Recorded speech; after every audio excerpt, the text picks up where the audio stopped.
Hi, my name is Russell Sturgis. I'm the founder and principal of VAP Mentor. Welcome to the latest instalment in our blog series on mindfulness and awareness. As I indicated last time, I'm going to do a series on living life mindfully, and it looks at the practicality as well as the rationale behind how mindful living is able to truly make a difference and change the quality of the life that we have, which will take us from lifestyles that are resulting in burnout and exhaustion, lifestyle diseases, to one where there's joyful relationships, a greater sense of energy and fulfillment, engagement and purpose, where life can be lived in a much more fulfilling way. This week I write in the blog a kind of narrative which explores somebody who isn't inclined to want to exercise, and I give an example of how the shift in consciousness around exercise is inspired by just a brief encounter of having picked up a book and reading an excerpt from a book. This whole idea that when we present new information, when we are able to identify appealing understanding about something, it triggers a response that oftentimes invites us to keep on coming back and considering what it was that we had been exposed to. This revisiting every time we go back and think about something, whether, by the way, it's for something that's a more self-loving expression or something that is a less self-loving expression, what happens is that every time we go and entertain the thought, we help to trigger a response in neural development. So let me explain. Neural development is the capacity for the brain to be quite plastic in responding to the different triggers that we experience from day to day and moment to moment in our life. I had the opportunity just recently to watch some video that actually showed axons, which are part of the nerve structure, which is sort of like the long arm. You've got a dendrite and an axon, and it showed these axons responding to new thought, new ideas, and starting to grow and to reach out and to attach to other dendrites, and where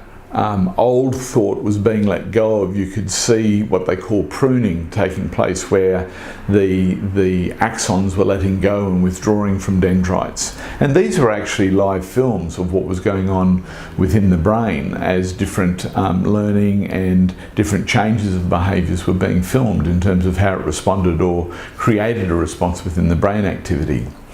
So we constantly have this morphing taking place within our brain as we take ideas and as we use these ideas to create new possibilities. And so in this particular blog that I've written this time, this person begins to think about ways in which they can incorporate exercise just in their day-to-day functioning. For example, instead of driving the car to the shops, maybe they could walk, or if they do drive, that they park some distance and carry their bags to the shop and carry their groceries back to the car, with some walking involved, and that instead of maybe paying somebody to do the yard, that you do it yourself. So in other words, these are sort of incidental, and in the blog I refer to them as neat exercises, and when you read the blog you'll understand what the acronym NEAT is all about. But it's this whole idea that we can exercise without having to formally exercise, without having to go to the gym. And of course, in this particular story I write about how this person starts to play with this idea, and different things keep on triggering it till eventually they get to the point where they wake up one day and decide that instead of driving to work, they're going to walk to the bus stop and catch the bus to work and walk home in the afternoon, so that they're starting to incorporate more activity and exercise in their daily routine. Oftentimes these choices don't happen straight away. If there's a very strong emotional connection to it, it can create a very immediate response, and in terms of the way in which the neuroplasticity of the brain works, it really responds to a very strong emotional trigger. But in most cases, what happens is it slowly develops, and just the each day taking an opportunity to think about the new behaviour helps to develop this new neural pathway. So it helps to lay down these axons as they're reaching out to dendrites that eventually develop a neural pathway where a whole lot of dendrites are now fully lined up and are creating an electrical impulse and chemicals that help to reinforce the possibility of this new behaviour. So much so that, as I was alluding to, what happens is one day you wake up and you go, yeah, I could do that, and it's without any having to exert will. There's no discipline. It's like, yeah, this is something that feels really natural for me. And then people begin to automatically begin to adopt these new behaviours that they've already been programming for some time previously. Mindfulness is taking that moment to stop and remember that you've got that choice. Now, I've talked about this before, but I'm going to labour the idea that mindfulness is more than meditation. There's an active component to mindfulness where you have the ability to be the witness, or to remember and observe the fact that there's a choice. And the choice is between your habit and the way in which you continually function based on your programming versus the alternative, more self-loving approach that you've established in your mind as a possibility. So this whole idea of awareness is that you've become informed of a new way of doing things that's going to result in a more loving result, something that's more self-loving and more loving to the planet, more loving to other people, which, once it's adopted, helps to develop a greater sense of compassion in terms of how you turn up in life, compassion for yourself and for others. So what we're going to be doing over the next few weeks is I'm going to continue this narrative as this person continues to become more well informed about health and well-being, and so I'm going to look at some of the key elements that we're exposed to as challenges in our own life. So this week we've looked at the concept of exercise, and as the weeks go by, we'll look at things like smoking. We'll look at things like